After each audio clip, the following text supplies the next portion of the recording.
welcome back. As I've been placing in some of the social medias,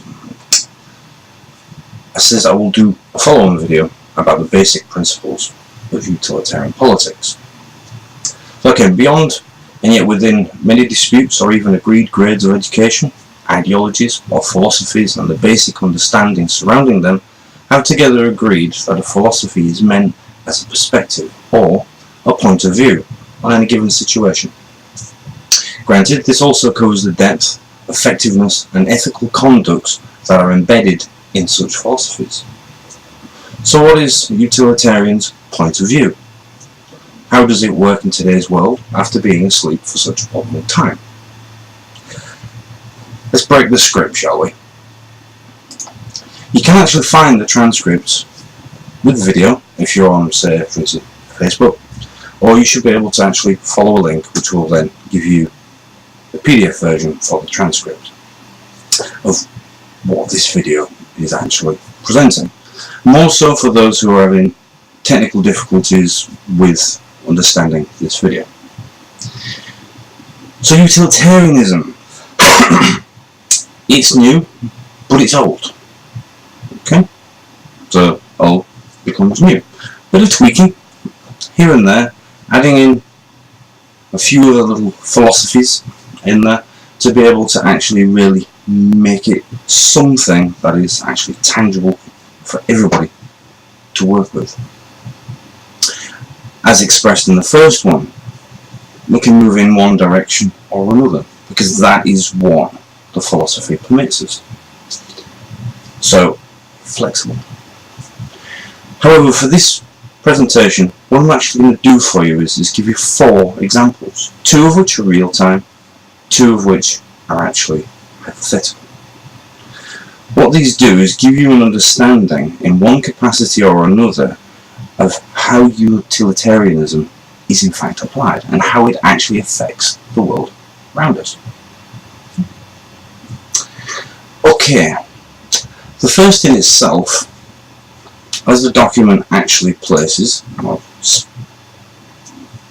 lays out for you, is basically it's a publicly ran product.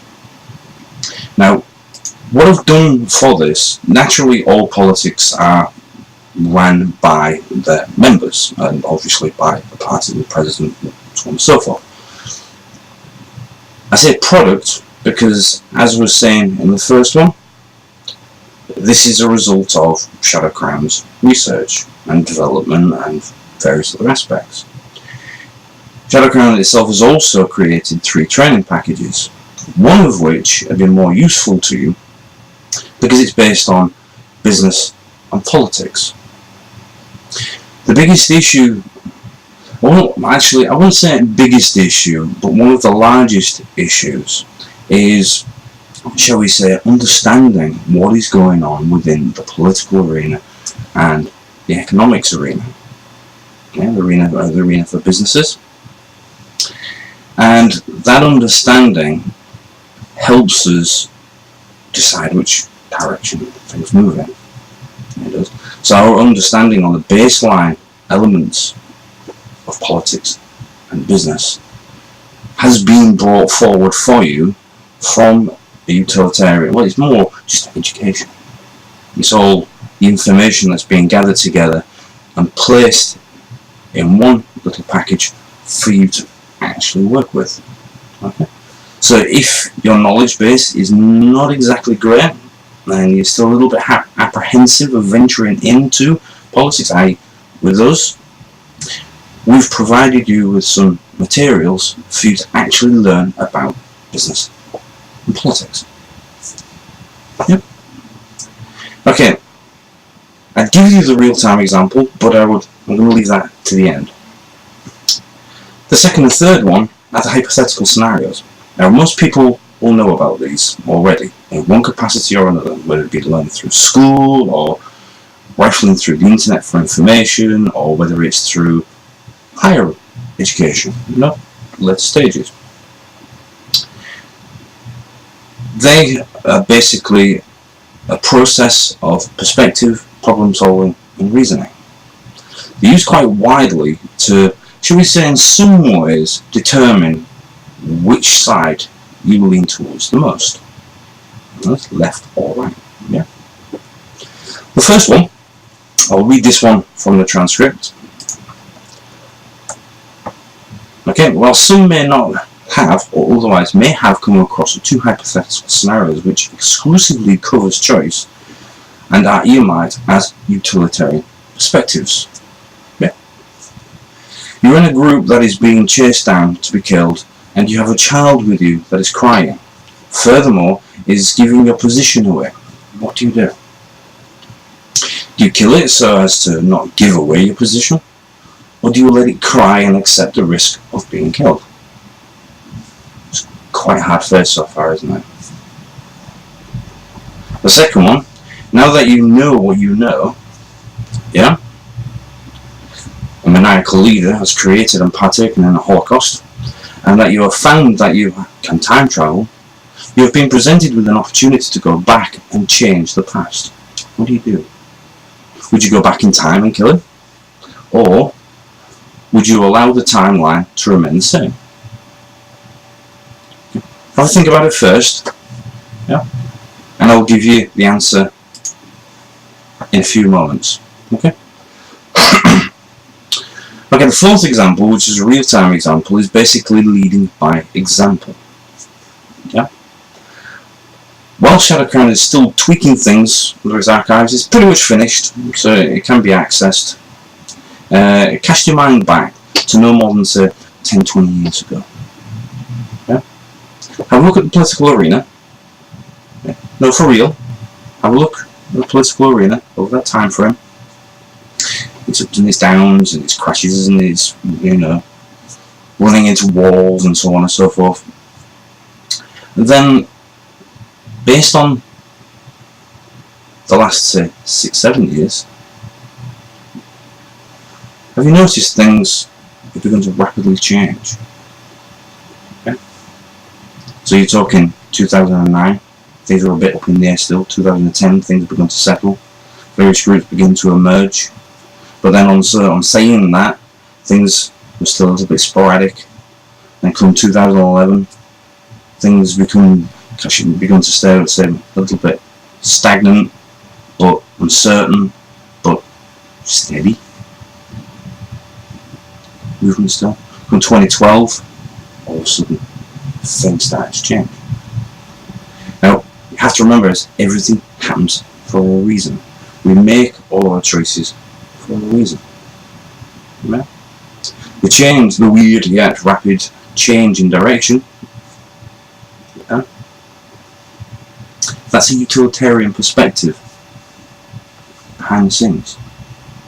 Without it, without giving credence to, shall we say, flexibility and saying, right, you really need to sort this out, right, this is the answer to this, move that forward, and so on and so forth, taking things from a centric point of view and saying, right, now, in troubled times, you really need to kind of like club together. So this is all sides coming together on the centre ground, yeah, move one way, then another way, move forward, yeah, left, right, whichever the philosophy is, whichever is needed at the time was being used. And each party was seemingly, like for instance with the coalition, each party was seemingly kind of like switching and swaying from side to side. That is a utilitarian perspective. It affords the flexibility to be able to choose the policies or things that need to be done there and then. And then looking at the relational aspects within it all, make further choices from that. So you might be moving from left to right again. Yeah. Everything happens for a reason. Keeping this short, let's scroll down to our answers.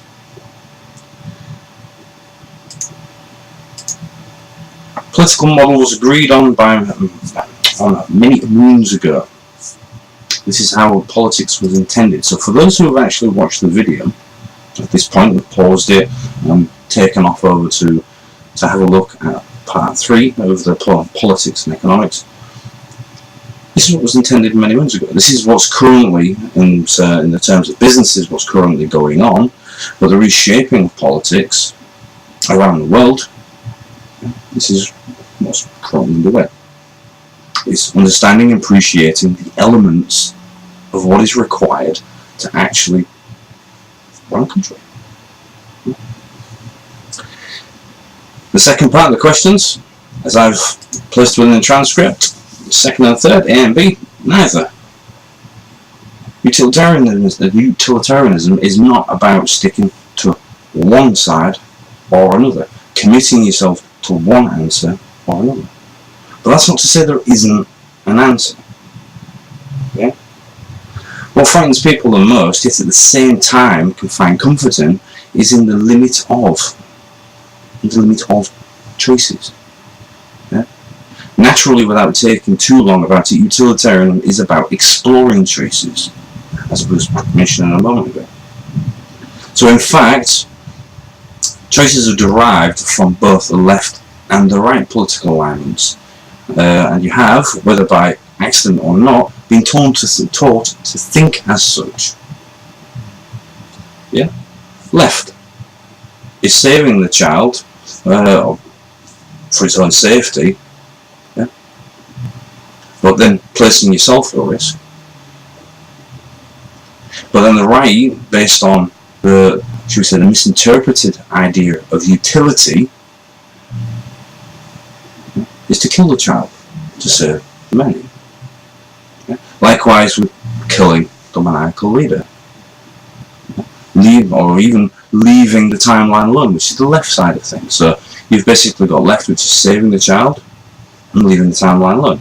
And right, which is killing the child or killing the maniacal leader. Yeah? So the idea in itself, the question itself, is utilitarian. The idea to answer the question either in that capacity or another is not utilitarian. Yeah? It's about looking at the roots of it all. Yeah? We look at balance and direction. How do we get the balance and direction? Yeah? You quieten down the child. There's obviously a parent in the group. So taking away this whole clinical feel that people are actually, or the non-human approach towards it all, there's obviously a parent in the group. And how does that child come into existence to begin with? You are then invisible to the attack, and in turn you can move further out of the way if needed. That's the centre ground for it. You're thinking. You choose the more appropriate choice. If you're taking on the left side of things, whereas, well, no, we need to save the child, well, that's fine. By quietening the child down, paternalistic approach, you save everybody else. So everybody is saved. Yeah? To extend this, if they are bent on still killing you, then you return the favour. You identify them and present them with their options, and then act on them. And then there, in itself, is the utilitarian, the clinical or the hard-faced side of utilitarianism. Yeah? It's recognising and accepting the situation for what it is. Yeah? So direction, without losing sight of reality, you in fact accept what has happened as it has unfortunately happened and can't be undone. Or hypothetically, you can go back and kill the leader. However, if you have not observed the timeline of happening, you might find that once you have killed the leader, another, perhaps far worse, will pop up. So, if you don't like the outcome, are hell-bent on killing something or somebody, yeah, but are not certain in killing him, you seek out the cultist group that put him there and then allow nature to take its course thereafter. As people will choose, or in accordance to that period, his fair-minded neighbours will assist, much like what is happening now. Because don't forget some instances, some attributes, personality attributes, will never change. Yeah, there are just core elements. So if indeed a leader of such capacity was more in favour of actually working with people, yeah, and understood the cultism and a lot of the religious aspects behind it all, would have started to work with the neighbours and then advanced their politics from that. Yeah, so hypothetical scenario. It's not about left or right. It's understanding the situation and choosing the appropriate policy, in this case, for the situation. Okay. That's utilitarianism in the background. Everything prior to 2009 was left and right alignment at work. Everything up to as late as November 2016, yeah, has been pretty much a utilitarian approach. Alright, it's been diluted down because at the end of the day there is still the left and the right.